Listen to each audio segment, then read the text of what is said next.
If we look at the debris surrounding the World Trade Center, we find a snowfall of fine dust and intact pieces of paper scattered everywhere.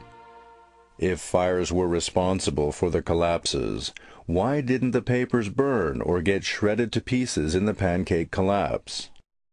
Instead, we see white sheets of paper floating on a cushion of hot air in front of a pyroclastic flow of dust and debris through the streets.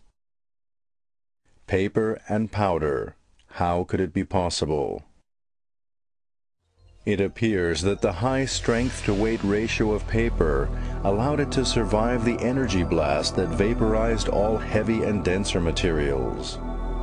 From within the shadows, we can see a bright explosive flash, and if we rewind the tape, a countless series of explosive flashes reveal themselves as responsible for the complete destruction of the inner steel framework.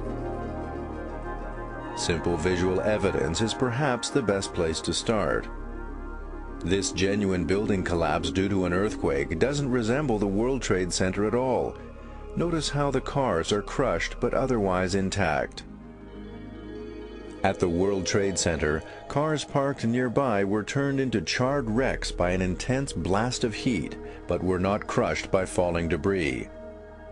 Could traditional demolition explosives produce this blast of intense heat? Clearly, a very powerful energy source was required. Our darkest suspicions have been confirmed by a military expert in Finland who has published several articles on this website showing international support for the victims in New York City. No other mechanism can explain the observed result of pulverized concrete and vaporized steel. On the right, we see a hydrogen bomb test and can instantly recognize the similarities to the World Trade Center. This is the awful truth that Fahrenheit 9/11 wasn't allowed to show you in a theater. Here we can see the firework explosions that the 1010 Winds news reporter spoke of within the collapsing debris. A rapid series of bright flashes are visible, indicating the destruction of the heavy steel in the internal framework. It's like the interior of this building. There was pieces of their desks and pieces of the photos on their desks.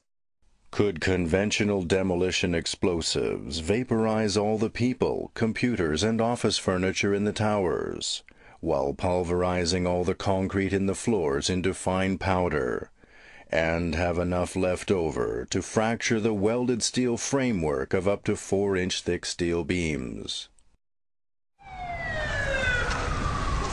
Trudging through this snow-like substance.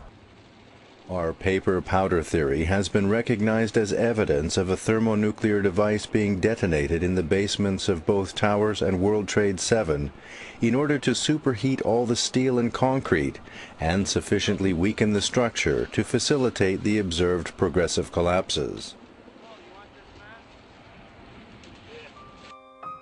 There was a schoolyard across the street, and I remember there were kids that were being evacuated from the schoolyard.